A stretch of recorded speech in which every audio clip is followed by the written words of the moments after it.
Hello, hello, hello. Welcome to our movie club. Today we will discuss a movie, Troy, 2004, with Brad Pitt and beautiful, what was his name? Yelena? I don't know. I didn't collect cast beforehand.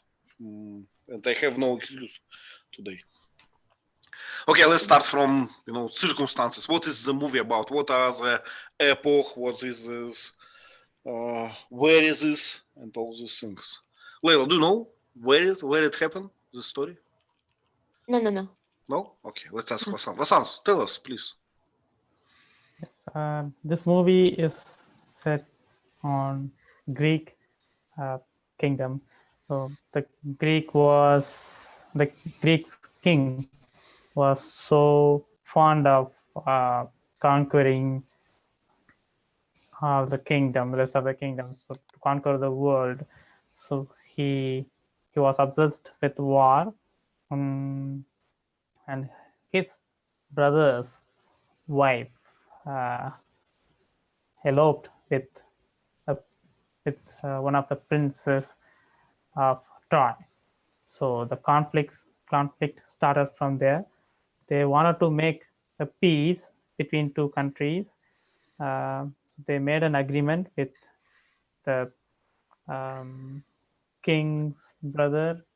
I forgot his name. Agamemnon. Agamemnon's. Yeah, he is the king, right? So Right. his brothers, yeah, they were making an agreement with his brother, but one of the princes broke the agreement by eloping with his young wife. So the war has been commenced, I think. Okay, let me add a few details if I can. I haven't watched this movie very scrupulously. Teacher, is that the right word? Yeah. Scrupulously, yeah. Scrupulously, but I remember something from my history course from the school, and I know the teacher is expert. Is an expert in Greek mythology. So let's draw the picture with in big pieces. So as far as I remember, it was 2,000 years before how we call it? It was our era, but how it's in English? Usually before year zero. How we call it? BC, right? Before Christ. Before Christ. Okay, so it was happening 2,000 years before Christ. I think 1,000 or 800 years before BC. Okay. Then I'm wrong. And it was a Trojan war. Between Greek policies at that time. If I'm right, they were like not the whole country of Greek. It was like different policies. It was a polis and the country at the same time. Polis like a city and the country is the same. For instance, Sparta, Troy, Ellada, and so on. So what else? Yes, and Greece was like a dominating.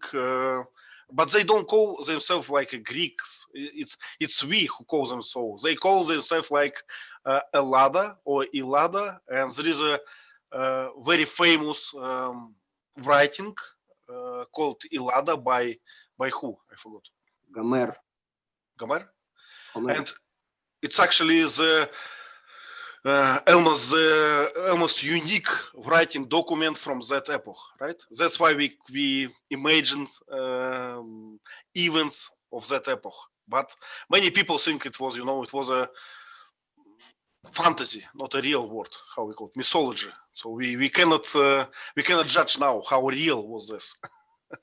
So and we start from the meeting between. So these policies, what was the normal thing for them? They had war and peace, and it was a continuous process all the time. So they had some peaceful agreement, and then it became a war again, and again and again and again.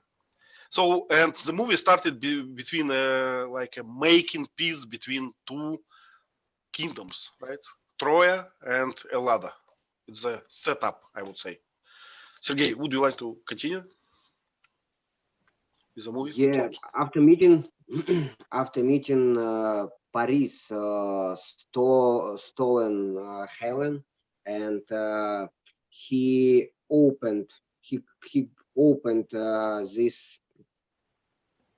this situation to his brother Hector, and Hector wanted to return their ship for return the Helena, but he understands that it will be only occasion for starting to war, and they continued to travel to Troy, and obviously Menelaus and Agamemnon started to go to Troy for for return to Helena, but to be honest, to beat the Troy and rise their kingdom according to Troy. And it would be interesting moment because the Agamemnon has a lot of Greek heroes, Ajax, Achilles, and Odyssey, and Patroclus, and a lot some heroes. And they go to the Troy, and Achilles started to beat a lot of Trojan warriors, and he found a girl who was a daughter of Prius. Could you please describe Achilles a bit? Because I guess he's our protagonist, kind of. Achilles, it's a famous hero of Greek myths who was born from Zeus, but it's a myth. And his mother put inside the magic water, holding on this heel. And usual people didn't kill him, only if you put in the heel. But it's an interesting moment. Yeah, so his mother was like holding him for the heel, and he was protected by this magic water, all the body except this small surface of the heel. So that's why we have an idiom, right? Like Achilles heel. Yeah. Yeah, okay. Nice idiom. Let me say something here. Yep. So Achilles, Hollywood didn't explain this about Achilles. It just showed him as a soldier.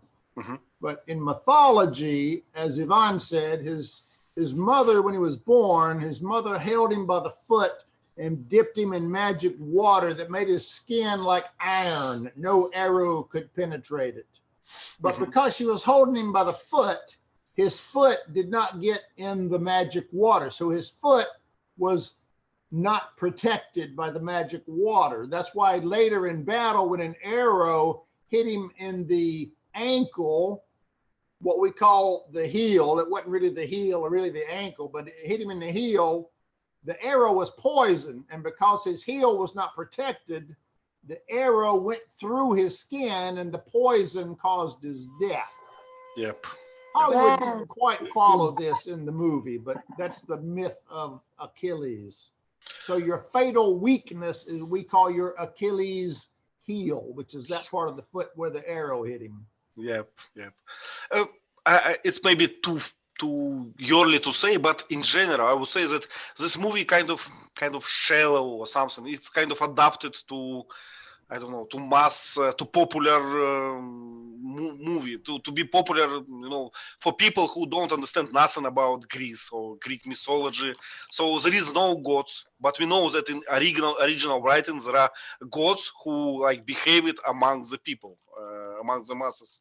So we lost kind of mythology, but we got Hollywood action instead. I would say. So what happened, just to make sure it's clear for Layla, Greece was a powerful country. Right. And it was conquering all the surrounding kingdoms. So there were a lot of kings in here. King Agamemnon, Menelaus was a king. The Trojans had a king. Right. And Troy and Greece were meeting in Greece to discuss peace, or maybe, you know, become part of our kingdom and we won't destroy you, kind of a meeting. And during the meeting, it was like several days at nighttime, or maybe during lunch, I don't know. The main Greek hero was called Hector, and his brother was called Paris. Well, Right. Paris and Menelaus's queen, Helen, Paris and Helen were having secret love affair during this meeting. They were making love in bed, okay? Right. So when Troy's soldiers returned to Troy, Paris got Helen to sneak aboard the ship with him. So when the ship left for Troy, Hector found out, oh my God, brother, you've kidnapped the queen of Greece. You're going to cause a war, you know? And so they went back to Troy. And then Menelaus, when he started looking for his wife, he found out that a fisherman had seen his wife get on board the Trojan ship. Wow. He was angry. So he went to Agamemnon, I think was his brother, and said, brother, I want justice. So Menelaus wanted his wife back. He just wanted revenge for his wife. He wanted to kill Paris, basically, and kill his wife too for betraying him. But Agamemnon, he wanted to conquer Troy, to become part of the Greek kingdom anyway. So this was a good excuse for him. Okay, brother, I'll help you resolve this horrible insult that the Trojans have done to us. But really, he wanted to conquer Troy anyway. So Right. in English, we have a saying. We call Helen the face that launched 1,000 ships. Wow. Because Greece launched 1,000 ships to sail to Troy to smash it. So that's how this movie started. Thank you, Lee. Yeah, speaking of feelings and all these things, you know, let's forget about logic. But actually, I had a problem with this movie at exactly this moment, you know. So in the movie, Paris and Helen, they kind of not logical, you know. That's so. Let me elaborate more. Paris is no one, you know. He is a brother of another king who is a king like 100 of them. So he is no one. And Helen is so beautiful. She is a queen, and she like left everything she had just to, you know, to. Of course. You said forget about logic. So they forget about, you know, logic. I mean, maybe she wanted nobody. Maybe. But it's all really strange, you know. So she didn't love her husband, the king. She didn't really love him. I don't know why. Maybe he didn't treat her well. I don't know. But later in the movie, I did not find any, you know, confirmation that Helen loved Paris. It looks strange to me. Vasanth, what do you think? Was their love, or what made them be so illogical? If not love, then what? Yeah, she said once that she was handed over to the king when she was at 16, and she was 16. So it was against her will. So she had no chance to choose her love till then. So she was, when she found Paris, she was, how to say that, she was attracted. So that's how the love thing happened, I think. So she wanted something to get away from that luxurious prison, you know. Yeah. Okay. Vasanth, please, would you continue? So where we stopped, Sergey? I forgot actually. Where we stopped? I stopped when Achilles destroys the church of Troy. Church of Troy. Okay. Yeah. So they looted their church, the sun god, and looted all the the treasure inside the temple, and he even humiliated the god's statue by cutting the head. Then he met Hector. He met Hector face to face in that battle, and Achilles' team had managed to kill his Hector's crew. Finally, Hector only remained, and Achilles was generous enough to let him go by saying that it is too early to kill a prince, so go and come tomorrow. So let's have the fight tomorrow. It was a good war ethics. I can see so many people are following that war ethics. That's a good thing. Another thing that I have to mention that I noticed in Achilles, am I right? Actually, Achilles. Yeah. Achilles. Okay, I have to get used to this pronunciation. Achilles. So another thing in Achilles that he actually is very confident, and he, as he say, I have no king. I'm like a unit by myself. An independent party. Independent party, yeah. So he is fighting for a king, for nation, I guess. Right? He fights for the Greek king only when the king begs him. Yeah, and he enjoys that. yeah. So it's not, he is not in a chain of command, like not subordinating something. Yeah, it's strange to me. So it's kind of a soldier, but a soldier that you cannot command. He's here only if you crying and do that. So it's good to be a hero, special privileges. Let's talk about a couple things we kind of skimmed over. Early in the movie, Greece was going to war with a small kingdom, and the armies marched out there and faced each other, and then the two leaders went alone to the middle to talk before the battle. Mm-hmm. And the Greek king said, I can slaughter all of your soldiers and you can kill a lot of my soldiers. That's just a big waste of blood. Why don't you give me your greatest fighter, and I'll give you my greatest fighter, and these two people will fight, and whoever loses, that kingdom loses. Yep. So the other king said, okay. So he called the name of his greatest fighter, and this big, giant, hulking man came forward. And it's like, oh my God, So then the Greek king, Agamemnon, says, Achilles! Achilles! Achilles never came forward. So the other army started laughing. And then the guy comes up to the king and says, Achilles is not here, sir. What do you mean he's not here? He's back in the tent making love to a woman. Go get him now. So this shows you Achilles really doesn't care about this battle stuff. He's all having fun. So Achilles comes to the confrontation, and he walks out into this big giant hulking warrior, and they have a very brief fight, and Achilles kills the guy easily.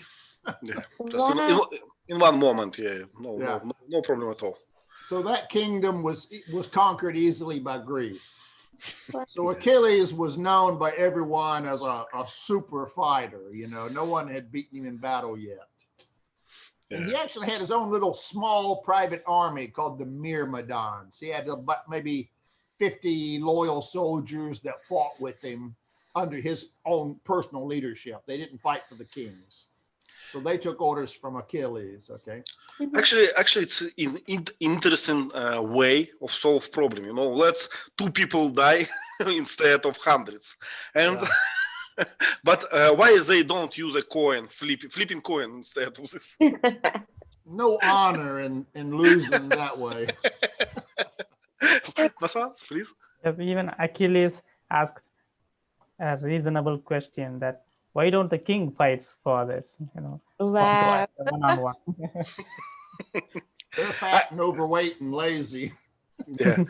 Actually, speaking of Mongolia and Russia and that, old times, we had the same tradition. Before the battle, two like big guys, they always had a fight between in front of the armies, but it was never like it will decide the winner. No, it was just warming up.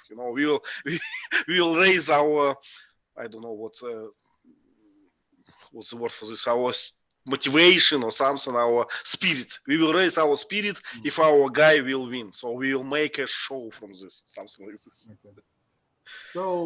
So after Greece conquered this little kingdom, Troy was next. So these 1,000 ships launch, and Troy sees them on the ocean coming at them, So Troy's a giant walled city up on a hill. Mhm. So they send some soldiers down to the beach to defend the beach when the ships land. Achilles has his own ship with his own little small army, remember? And all Achilles cares about is he wants his name to go down in the history book and to be remembered for eternity. That's all he cares about. Glory is all he cares about. He doesn't care about kingdoms. He doesn't care about the Greeks. He doesn't care about the Trojans. He just cares about himself and becoming a legend, having history remember his name. That's all he cares about. So he sails in front of the Greek 1,000 ships, and he hits the beach first, which makes the king angry because he ordered him to, wait. So, but again, Achilles doesn't care what the Greek king wants. So his little army hits the beach, fights through a bunch of soldiers, goes up to a temple, and Achilles doesn't believe in the gods. So he destroys the temple, knocks down all the statues of the gods, and this greatly offends the Trojan army and the king. Well, and inside the temple, they find a beautiful woman. Her name is Briseis. Okay. And she's what we call a vestal virgin, like a nun. She's committed her life to praying to the gods for the good of Troy. So she's a virgin and untouched and unspoiled by man. And she's in this temple. So when they raid the temple and destroy it, they capture her. So later there's a small battle on the beach there, and the Greeks repel the Trojans, so the Trojans go back to their city. So the Greeks have the beach now. So Troy protects this beautiful woman he found because she's innocent. She's pretty and innocent, and he puts her in his tent to kind of save her. But later he finds out that the Greek king, because the king is angry at Achilles, the Greek king takes the woman from Achilles' tent and says, she belongs to me, Achilles, and I'm going to play with her and do things to her, and then I'm going to give her to the men and let them have their way with her. Now, this pissed off Achilles, but he couldn't go against the king and his army, so he was unhappy. So the king and Achilles really didn't like each other. The Greek king and Achilles, even though Achilles kind of helped them, they didn't like each other at all. So this Briseis becomes Achilles' love interest, and he kind of feels protective towards her. Good. It turns out she's the cousin of the Trojan hero Hector. Wow. And Hector is Paris's brother. So Paris is the guy that ran away with Helen, or that Helen ran away with him. So in the Greeks, in Trojan and Troy, you've got Hector the hero, Paris his brother, and Helen, the Greek queen who came to Troy with Paris. Wow. Now, Achilles has a brother named Patroclus. And this brother's, you know, he wants glory too, but he's inexperienced. He's not a good fighter. But he wants to fight, and Achilles won't let him fight. So one night, Patroclus puts on Achilles' armor so that his soldiers think that he's Achilles. And Achilles told his soldiers, don't go to battle. Don't fight for the Greek king. He's a jerk. Don't fight for him. But Patroclus wanted glory and wanted to prove himself in battle. So he pretended to be Achilles by wearing his armor, and he got the troops to attack the Greeks. And during that little battle, Hector thinks that's Achilles, and Hector and Achilles fight, and he kills Achilles. Wow. And he takes off the helmet and sees a young kid. And he goes, oh my God, I've killed a young kid. This is not Achilles. He didn't know at the time that was Achilles' brother. So later, Achilles finds out that Hector had killed his brother. Now Achilles is pissed. So Achilles the next day rides in a chariot alone to the walls of Troy and says, Hector, Hector. And he just keeps screaming Hector's name. And Hector knows he's in deep shit. But he has to be honorable. So Hector goes out alone to face Achilles, mano a mano, with all of Troy watching. And Hector explains, I didn't know it was your brother. I thought it was you. But Achilles didn't care. Achilles said, you're going to die. So they fight, and they fight good, but Achilles kills Hector. While the king is looking over the wall, watching his son die. Helen's looking down, watching Hector die, which is her lover's brother. And they're all these people are dying because of Helen. So she feels really bad. You know, what have I done? I ran away with this young kid. I love him, but people are dying because of what I did, you know? So she feels bad. The king feels bad because he watched his brother or his son be killed by Achilles. And then Achilles says, I'm going to take your son and I'm going to cut out his eyes and I'm going to cut off his ears and I'm going to cut off his tongue. And he's not going to be buried with honor. He's going to be buried with dishonor. We're going to, you know, so he ties up Hector's feet and drags the dead body away on his chariot.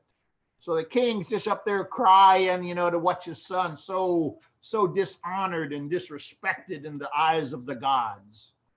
Right. Okay. So later, and I'm talking too much. Does somebody want to explain what happens later with the king sneaking to the camp?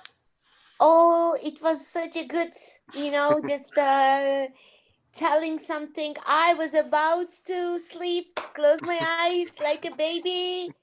I enjoyed it a lot. Thank you, teacher. So what happens is one night, a hooded person walks into Achilles' tent. And Achilles looks up and the guy takes off his hood and it's an old man. And he says, please give me my son back, the body of my son. Wow. And Achilles realizes this old man in his tent in the Greek camp is the king of Troy. He sneaked into the camp to beg Achilles to let him take his son's body back to be honored and burned in a proper funeral pyre. Oy. And this impressed Achilles. He said, you know, you're still going to die tomorrow when we have a battle. But tonight, you know, so Achilles kind of felt sorry for the father. So he let the king take the dead Hector's body back on a chariot. And he used that opportunity to let the slave woman, Briseis, go back with him, the Vestal Virgin who was captured in the temple. He let her go back with the king. So they rode back to Troy. And Achilles promised them that he would give them 12 days to have their little 12-day funeral process. And this pissed off the Greek king a lot. How dare you make a deal in my name, you know? So that, all this happened before the big battle, okay? And then I'll let you guys continue with the big battle and how, you know, victory was achieved and so forth.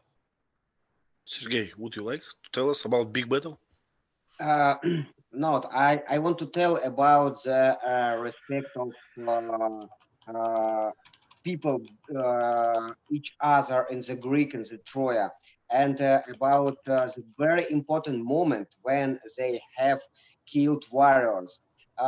They have to have funeral because the Greek and Troya believed that after die, they go to the Aid kingdom, and for delivery to Aid kingdom, you have the money. And when they put the body for funeral, they put 2 coin on the ice for it looks like the payment for delivery on the boat. But I impressed this moment, and I remember from my school program about Aid kingdom. But it was the same like Egyptian legends, yes?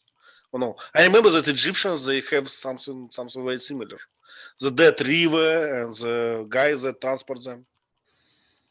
Nope. But I don't remember the Egypt myths. Okay, absolutely. I didn't know it. Thanks, Sergey. Yeah, and after fighting between Achilles and Hector, we have the interesting moment. Then Odyssey created the interesting decision of putting inside the Troya. He noticed and one warriors make as a horse, but I think the horse it's a maybe like a magic figure for Greek or Troya, and they created the big horse with from the battle from the ships, and all army of Greek went to the armor. Yes. It's inside the horse, right?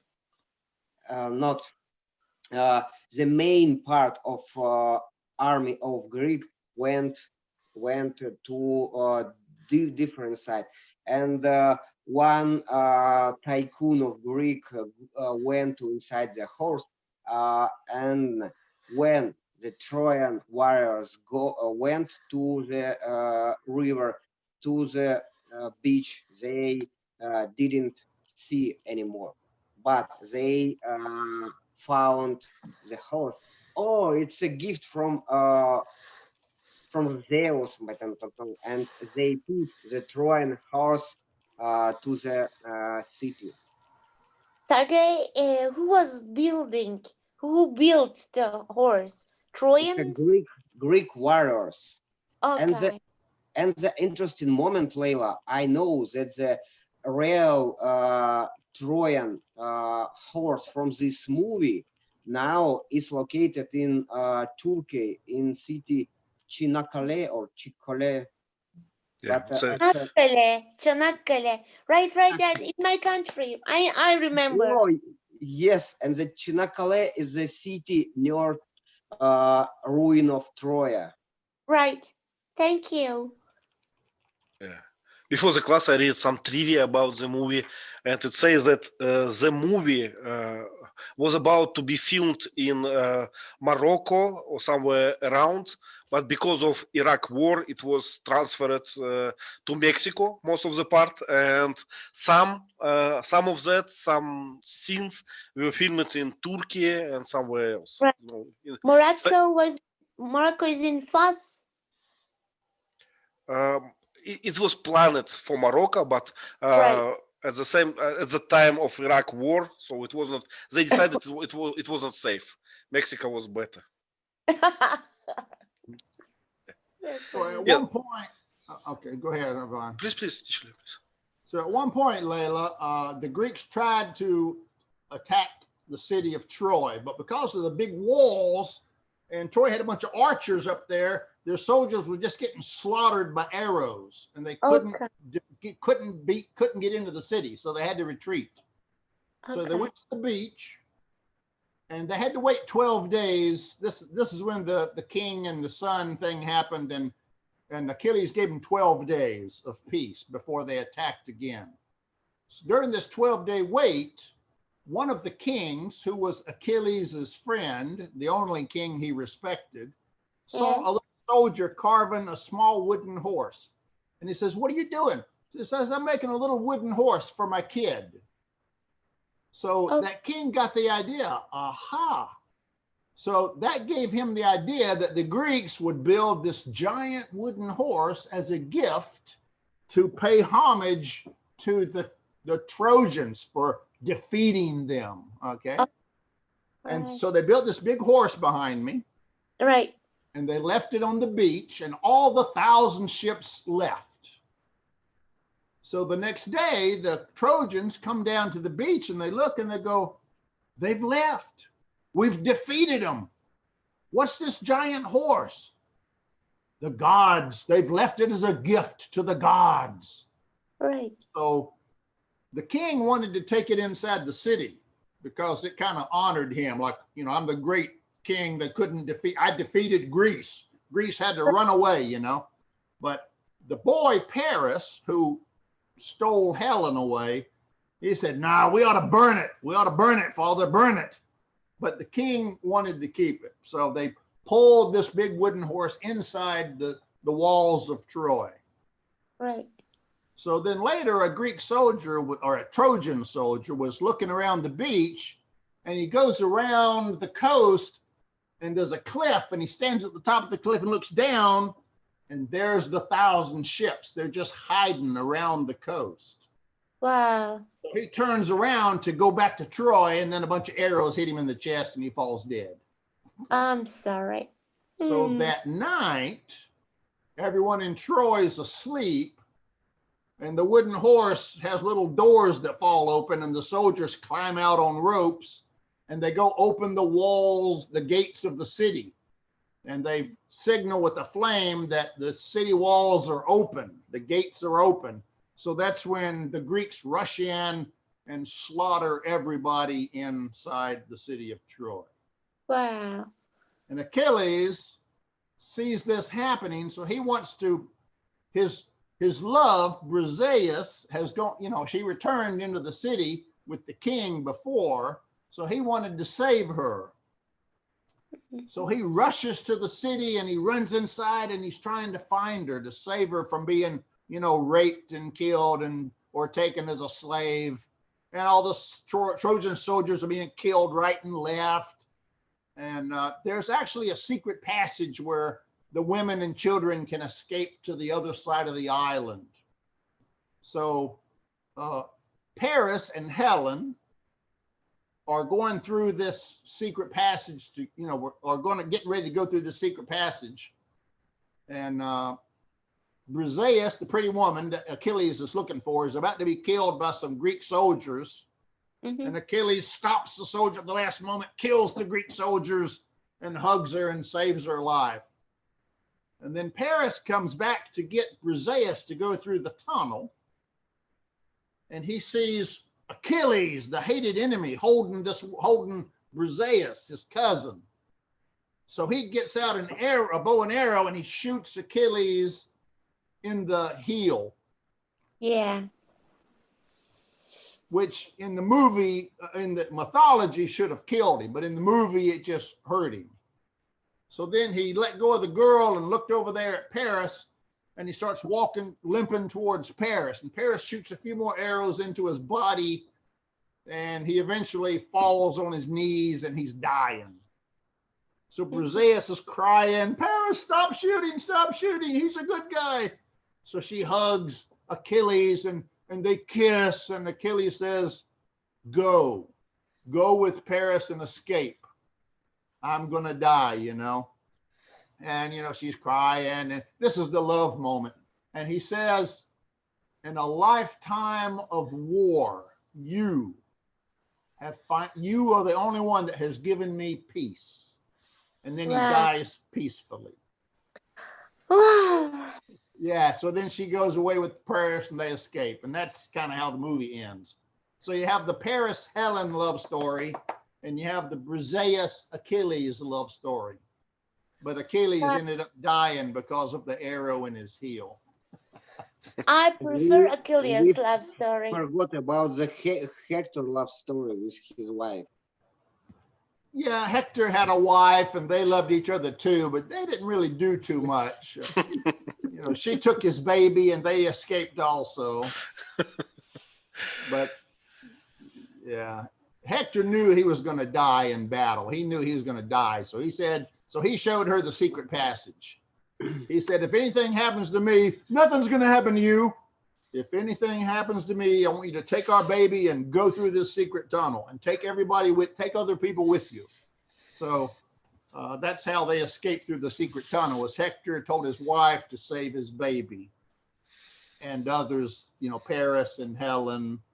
The Trojan king, surprisingly, I thought he was going to escape through the tunnel, but he stayed to defend his kingdom. So he got killed by one of the other kings. So like a captain who left the last, right? Goes down with the ship, yeah. Goes down with the ship. Yeah. So Achilles turned out to be kind of a lost person with no purpose in life other than to find glory. And at the end, he was kind of an honorable guy, and he finally found love right before he died. Nice, nice. So change it for good, let's say. Yeah. Like character developing, how we call it, the loop or something. I always forget. Okay, I guess we covered the story, right? So time to questions. I can see on Padlet we have a few questions, but I guess we covered one at least. So why did Achilles cried for Hector? So we know because his brother was killed, right? And that's why Achilles is fighting for the king if he doesn't like. Why did not he start his own kingdom? Well, Sergey, what do you think? Why Achilles is working for the king? I think Achilles work to the king only one reason. Achilles likes a glory and 1 second. Honor, right? Honor, glory, and he hunger for fame. We listen several conversation, and when Achilles told, through the time a people will remember me, not you, Agamemnon, me, because I'm Achilles, I'm the greatest fighter. Not people remember only kings. Okay, and time will judge us. Yeah. And But Sergey, a little bit nitpicky since we in English class. So I guess that listen is a wrong verb there. So not we listen to a few, but we heard some sayings from the movie, I say. Because listen, usually correct me if I'm wrong, it's about the process. So I listened to the radio, for example, and I heard the fact. Right. So we heard or we have heard that and something. Okay, so Achilles, he's a glory, hunger, or something. So it's a way for him to be in the history books, right? Because kings are fighting, so good. Something else to mention in here is before the 1,000 ships launched, Achilles was in Greece with his mother. And he went to his mother and he said, "Mother, I'm going to Greece. I'm going to Troy to fight in this battle because I want glory." And so his mother said, and she apparently was a very smart woman. She said, "Son, if you stay here in Greece, you'll have peace. You can marry a woman, you can have children, you can have a happy life and be free of war. But if you go to Troy, you will find what you seek. You will find glory. Your name will be remembered throughout history, but it will also be your doom. So she knew that if he went to Troy, he would find glory, which he said he wanted most of all, but it would kill him. Or he could stay here and have a family and, you know, a peaceful family and kids and blah, blah, blah. So he chose glory and death over a peaceful family with a boring life. But I guess it's why we call them a hero, right? So I never heard that he was a hero because he was father of three and he watched TV every evening, right? Exactly, yeah. Sergey, anything to it? I was thinking that you're going to add something. I forgot myself, but I wanted to tell about the whole story of Greek and Troy, and maybe those people were like usual fighters, but maybe Achilles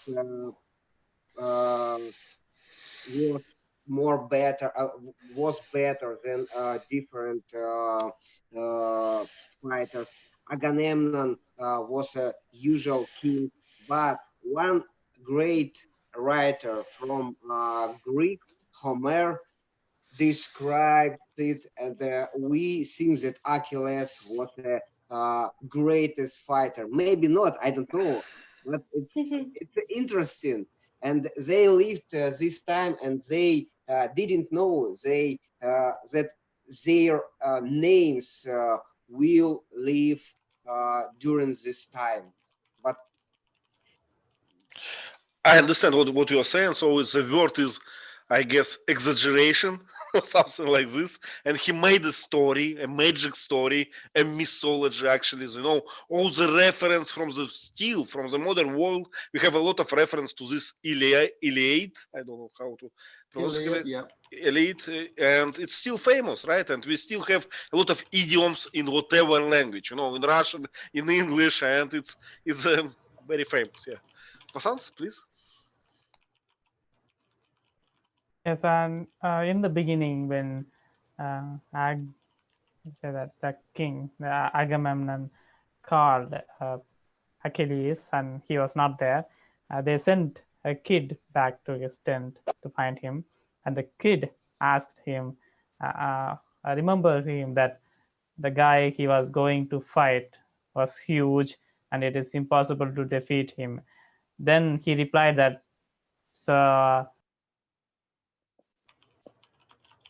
Vasanth, you got muted somehow. So that the world will remember your name if you win that battle. Yeah, it was a good point. Yeah, nice. Yeah, the kid said, I wouldn't want to fight that big guy. That's why history won't remember your name.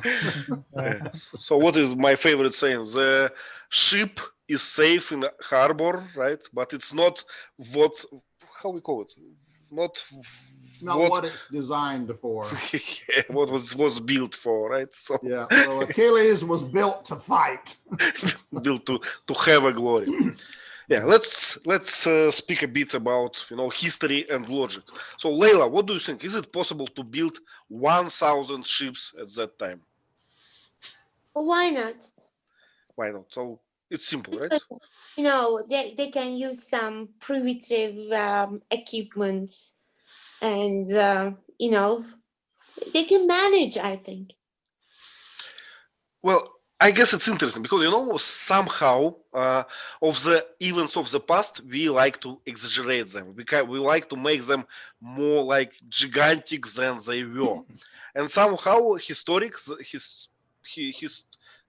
we call people who study history, historians. historians sometimes do calculation, and there are many interesting details when you do calculation.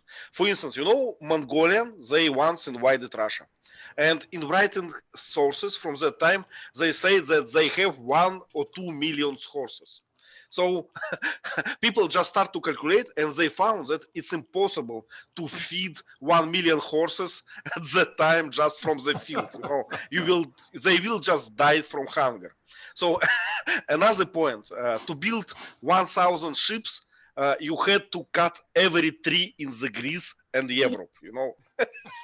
Yeah, but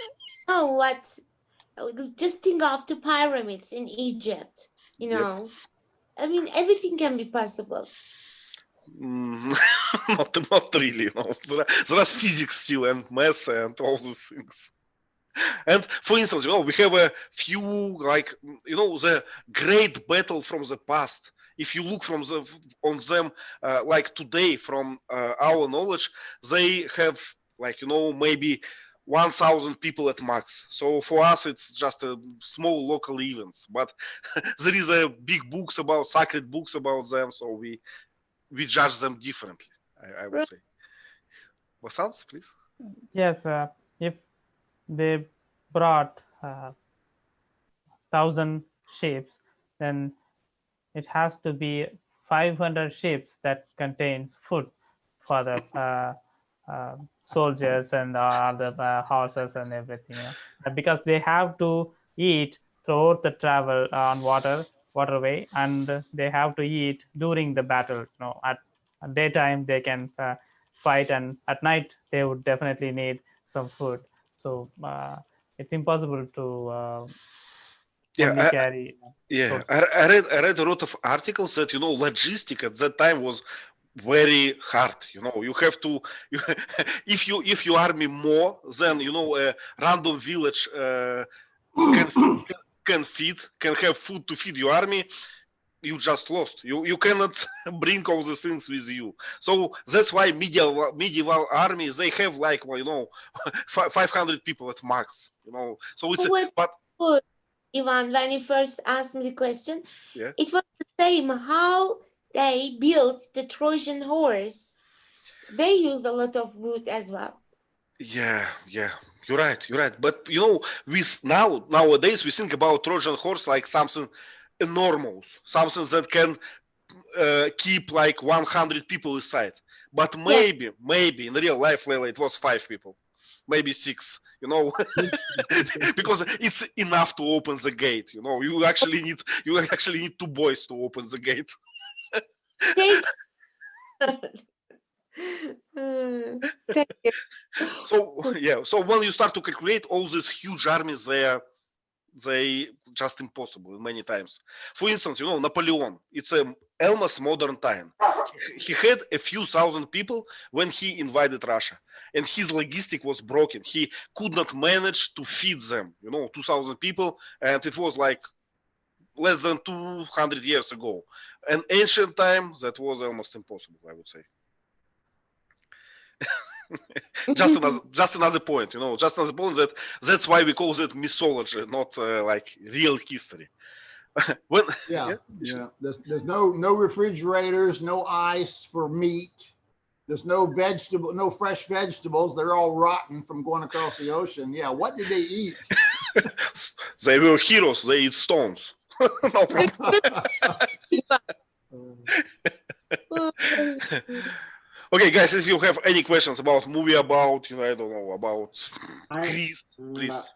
Continue your idea about the huge army, and maybe we know only one correct example from myths about amount of army. It's an example from Sparta, 300 Spartans. Yeah, 300. It looks more or less realistic, But movie about 3 Spartans is not realistic, but it's very expectational. Vasanth, please.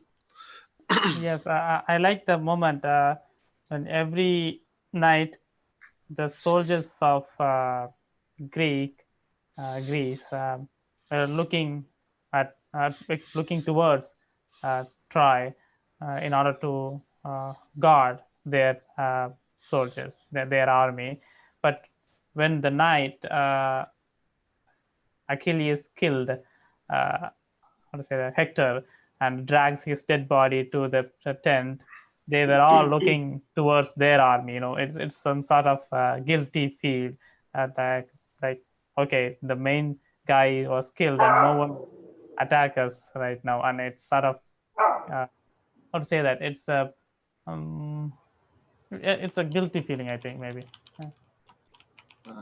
It would say they let their guard down. Yeah, they were more looking inside the camp at what was going on rather than looking outside the camp to protect against retaliation. Yeah. Yeah.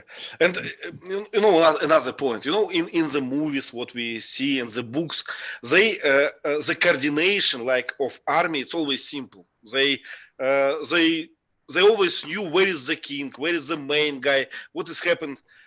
I never was on the war, but once I was in little training of the war, and we were like 6 people, and I was lost in second minute. Where is everyone? What is happening on? Why I'm here? Where is my boss? So it's like that. But for ancient army, it's no problem to manage, 3,000 people. Yes, please. Yeah, it's like when Hector was trying to kill Achilles in the middle of battle, right? Which was really the young kid. When those two are fighting, the whole army stopped fighting, and everybody's watching these 2 people fight. Yeah, not really realistic, I would say. But at least we have a good action movie, right? Okay, there was one battle tactic that I thought was kind of interesting, and the way they introduced it was kind of suspenseful. Mm-hmm. Remember, after the first battle, when the Greeks retreated to the beach, that night they were resting, and during the day the Trojans had said, should we go attack them or should we wait for them to come to us? And they said, let's go attack them. So the Trojans decided to attack the Greeks on the beach at nighttime. And remember, the way it started was the Trojans were up on a hill, mm-hmm. and they shot all these flaming arrows into the ground. So the whole ground was just a bunch of flaming arrows, and we're going, what are they doing? They're just shooting flaming, and then suddenly you see these big giant balls of hay rolling down the hill. Yeah, and as they roll across the arrows, they catch fire. So now you got big flaming fireballs rolling into the Greek army. So I thought that was kind of cool. Yeah, really cool. And I guess we have weapon like this. I read somewhere. So, when you have to destroy a big building, how to do this? If you just put dynamite, or how we call it? Dynamite there, you need a few tons of it. So what they do? They throw first bomb that is just gas. It's spread on the building. And then they ignite it. So it was actually the same. Okay, let's do some slides. Leila had to leave us because of time, I guess she wrote. Okay, let me share a few slides. Share screen, Troy. Okay, I guess you can see it. Vasanth, what is this? Is this swords? Arrows? Yeah, arrow. Okay. I'm still struggling with my chat window. 1 second. Okay, it's sorry, not bad. Good. Okay. we have to open a gallery, font gallery, font art. Yeah. I will try to put it on YouTube somehow on the first slide or something. Sergey, please, could you start? Who are these guys? There is a moment when 2 armies of Greek see the battle between guy from Greek and the Achilles. Achilles looks like a great fighter with a beautiful helmet, with special, I don't know how it's named, on the helmet. H? Can we say so? Probably we'd call it a crest, like a rooster crest. Mm-hmm. Actually, what adjective we can use for Achilles? Can we say he was a dexterous or something? I would say he's arrogant. agile. Arrogance. But I mean, his technique of fighting, he was very like vibrant, very like very movable, right? Very energetic, dynamic. I guess, dynamic. Okay. Yeah. Okay. Constantly moving around like old Muhammad Ali, jumping around. Where am I going to attack from? Run. He liked to kind of jump up in the air and attack downward from jumping up in the air. Yeah, and he had no problem to dodge the what's the spears. Spear, dodge the spears. Yeah. Yeah, he just turns his shoulder and the spear misses him. So he was fast. He was very fast and agile, nimble. Yeah. So I do know how to call this kind of clothes. What he's wear? Armor, plates, probably. Yep. Yeah, I would just say armor. Yeah. And helmet, and I guess that's all, right? And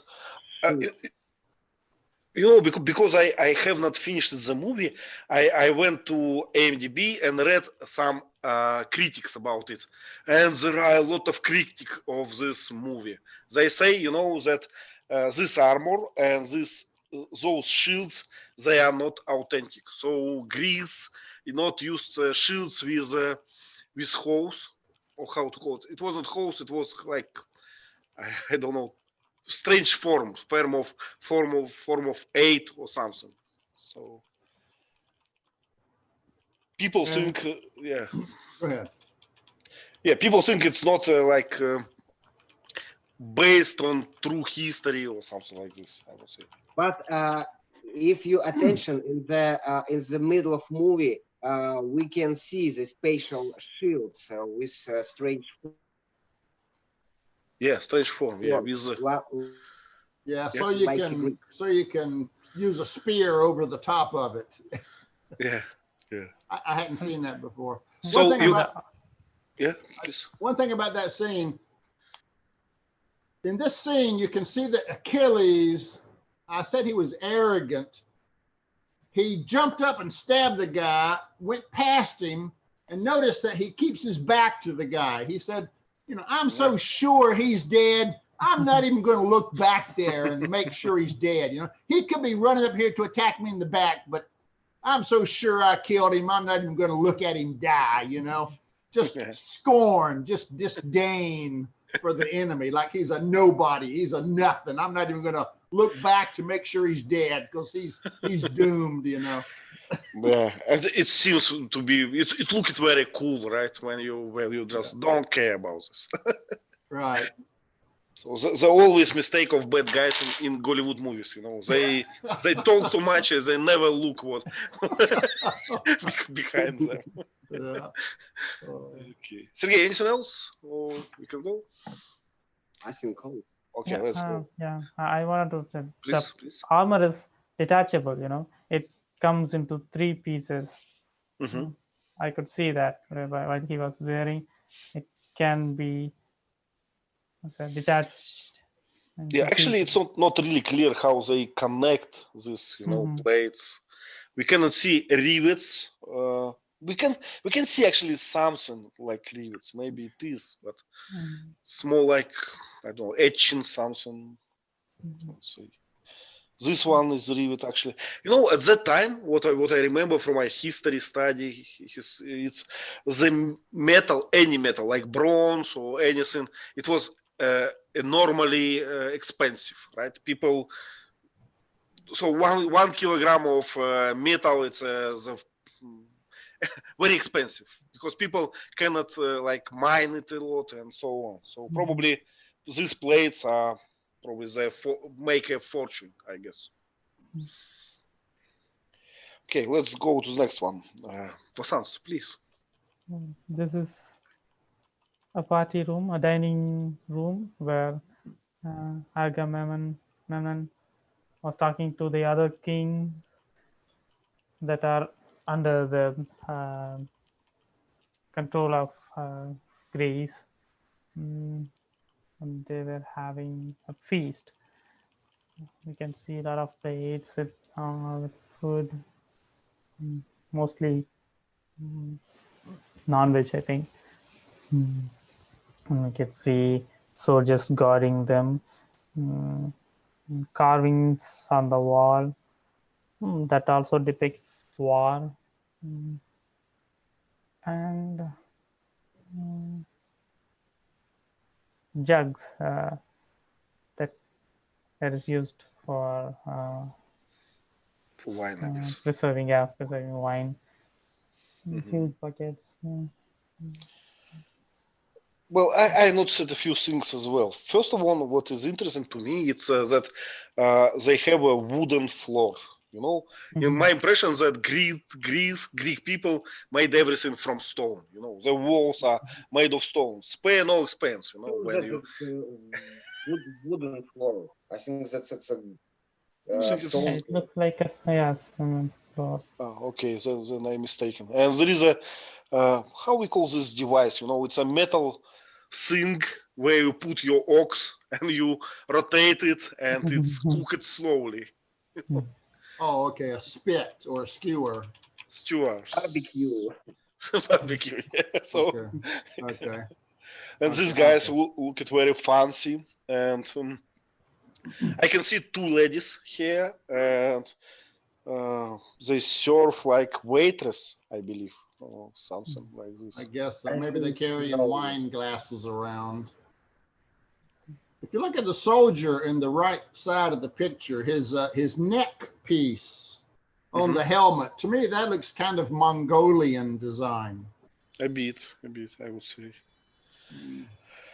I remember I read in trivia about movies that they invited many people, 100 people from Romania or somewhere, just to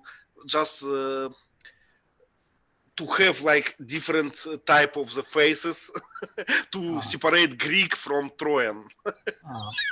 I'm not sure if it worked, but at least they tried at least. Okay. So and this how we call it, bas-relief? Can I say so? Bas-relief is a way to describe it. Yeah, it's French. Bas-relief. Bas-relief. This bas-relief, it's very typical. I had them in my history books. I guess about Greece. Very, very typical. Yeah. Okay, we can go. I guess let's find something different. many details. Sergey, would you like to try? Yeah, that's returning Paris with Helen from Greek, and a lot of people like it, unfortunately, because they don't know about the consequences. And we have two horses. I don't know how it's named from the Greek and the Rome. I forgot also. Teacher, how we call this kind of carriage when you have only two wheels and horse? Chariot, if that's what it is. A chariot. Chariot, yeah, chariots. Yeah. And the horse has a yoke around their neck. And the reins are the leather straps that pull the horses right or left. So yeah, what's their throwing? So there are small details in the air, small pieces in the air. Can you see this? We call it confetti. Confetti, okay. I guess it's something from flowers, you know, these leaves of flowers. Flower petals, yeah. Flower petals. Could be, yeah. Okay, what else? Oh, you're right. It looks like some women are all dressed in a similar manner with that blue, black, white, like they're cheerleaders or something. I don't know what they are. But I think this time a lot of people didn't opportunity to have painted fabric because it was very expensive.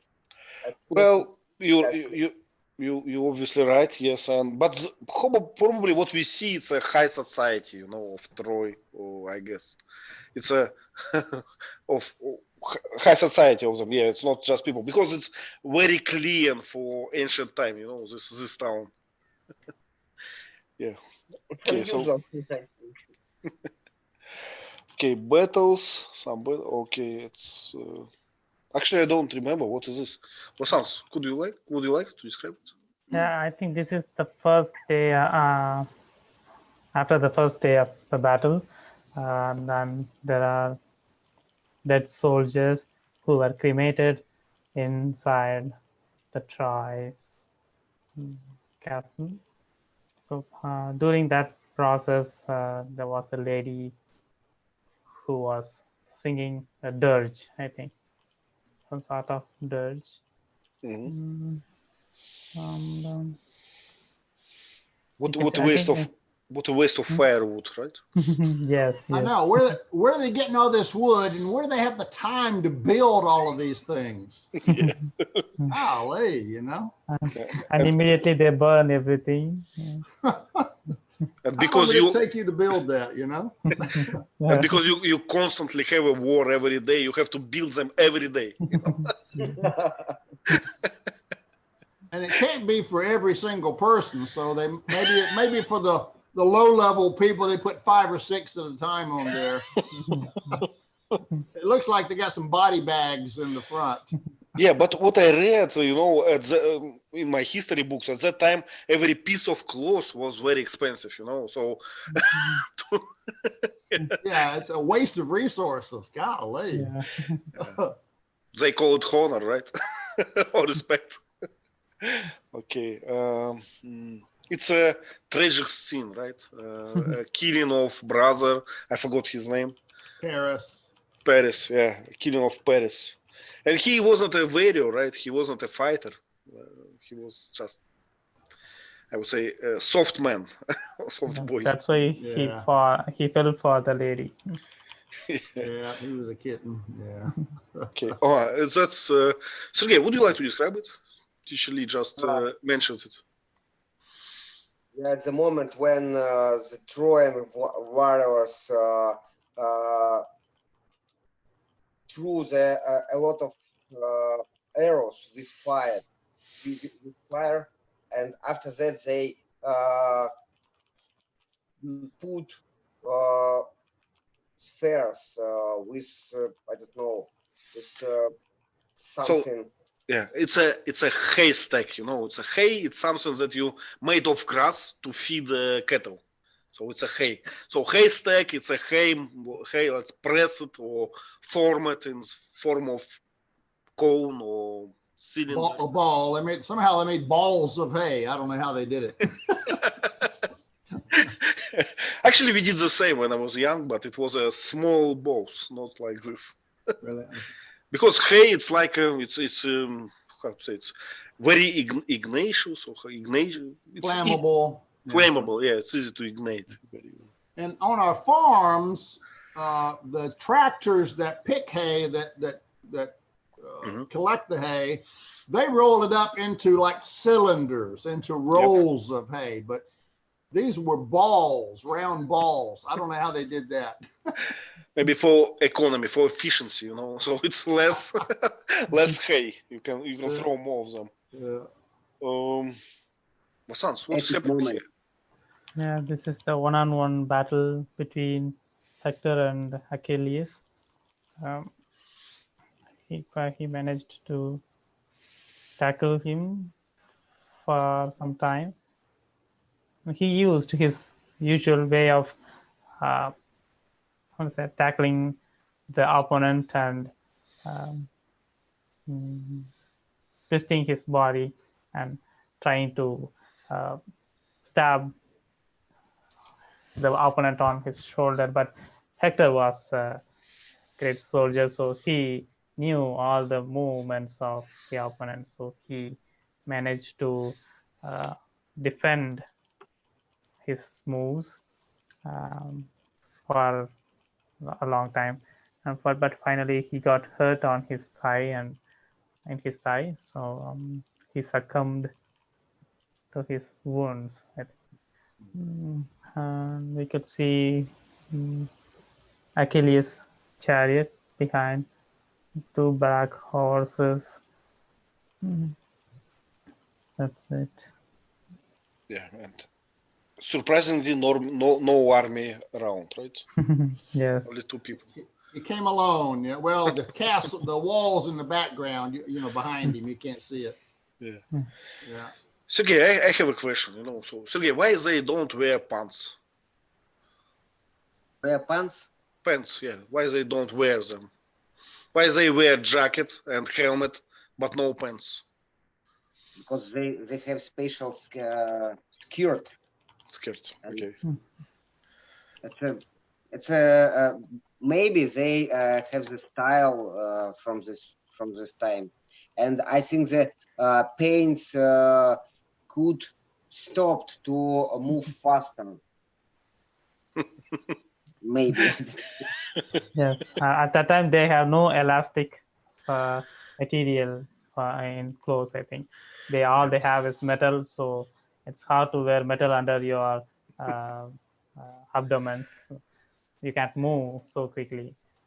You know why I'm asking is it's if you know that your opponent when you fighting has metal plates and skirt, why and body legs, naked legs, why don't you have a technique to hurt the legs first, not to hit by helmet, but hit somewhere like low kick, Yeah, if you cut the thigh, there's an artery there. The guy will bleed to death quickly.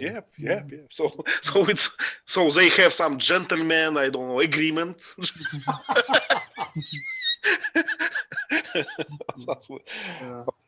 Okay. The continuation of victory of epic woman or a moment.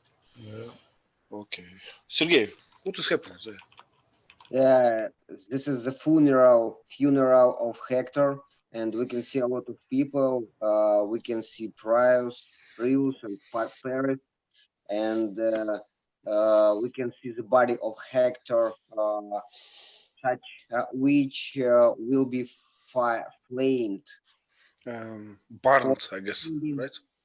For sending his body to 8 kingdom. Yeah. Sergey, on the bottom of the picture, you can see this hay, made of grass. Yes. Yeah. And I don't know how would we call this wooden structure? I don't know, just a post or.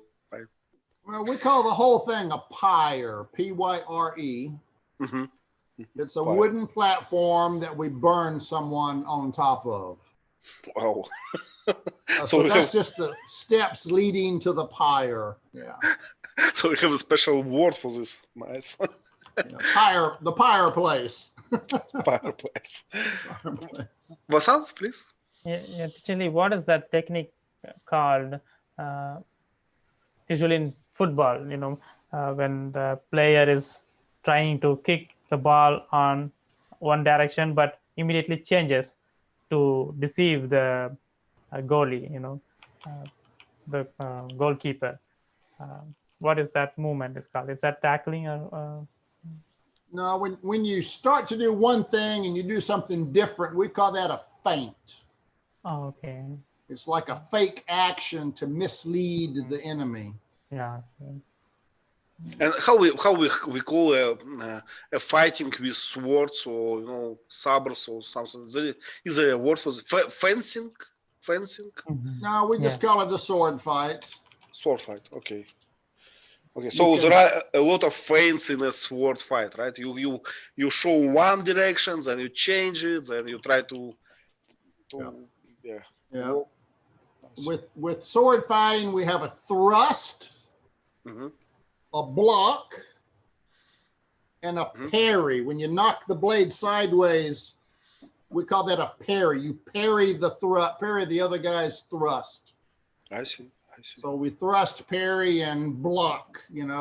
Overhead we call it a block. Knocking it sideways, we call it a parry. Nice. Wow. Let me try to describe it. So I would say it's a square inside this castle, and there is a gift, Trojan horse, which going to be an idiom in many languages, and it's made of wood and I would say pretty accurate pretty anatomic, I would say, right? We can see some muscles and a mane. Is it a mane on the neck of the horse? There are Yeah, I guess so. Yeah. Mane, big ropes to drag it. This device, I guess. Well, what else? A lot of people, onlookers, right? People who watch something. Yeah, onlookers. Onlookers and special balcony. In French, it's something lounge or something. How I don't know. Like a special place in the theater when you watch something separated from others. Yeah, usually it's the announcer's booth, but in this case, it's I guess just like in operas, they have a special place for the rich people to sit. I don't remember what we call it. Yeah, we call it loja, probably from French, but it must be different in English. Lounge, maybe. I don't know. Lounge. Okay. Some columns or pillars, maybe. Yeah, either one. In a Greek style on the left and right. Kind of plain architecture compared to what I'm used to. Very smooth and very little decoration, very little carving. Yeah, right. So they saved money for computer rendering. Yeah. Yeah, that's all. What I can see is the. So can you imagine how they move this thing from the beach up that hill to the city by putting logs under it and pulling it over the logs? Holy cow! It should have taken a week, I guess. Yeah. For 1 kilometer, and people inside were starving for this week, and keep silence, right, for a long time. It had to go up that hill. Those hay balls rolling down the hill. They had to roll that up that hill. God dang! Ow! Yeah. What a word. Yeah. Vasanth, do you remember this scene? Yeah. This is the climax scene where Paris shot Achilles in his feet. He killed him eventually. It looks like a temple sort of architecture. I think it must be a god's statue inside. And you can see the huge fire flames, and the city is burning out there. Paris is holding a bow and arrow. A couple of dead soldiers on the lawn. That's not like a scene. Yeah. Very dramatic, right? Actually. To me, kind of a plot hole. When Paris learned he couldn't fight worth a crap, he practiced the bow and arrow. So he was very good. Remember, he hit all the arrows right in the bullseye, right? He was very precise. So suddenly when he shoots Paris, the first arrow goes down and hits him in the foot. But after that, boom, boom, boom, boom, boom.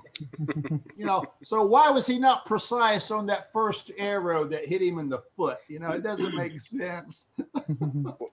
Let's call it a calibration of the eyes. He wasn't. Okay. Whoop, too low. Okay. Yeah. How we call this process? In artillery, they made like deliberately long distance, then short distance, then they calculate the right angle in artillery of the cannon. So we would call it trial and error. Is that what you're talking about? Yeah. But they use math. When you have a cannon and you have to hit the goal, how to do that? They put angle which is ridiculously high, so they know it will not go there, but they calculate by distance. Long distance, the short distance, and then they know the right angle, just by calculating. Sometimes they just say shorter, longer. Yeah. Exactly. Yeah. Okay, let's stop on this. Thank you very much, guys, for discussion, for this movie. I would say did not finish it, but I'm interested in this history background. So I like the Greek mythology and all those things. But I think that movie covers this kind of poor, right? This poorly, this mythology. They forgot a lot of things, I would say. So probably we will return to this topic maybe later. That's all for today. Let's call it a day. And please write your suggestions for the next time. Thank you, Teacher Lee. Thank you, everyone. Bye. Bye. Bye. Bye.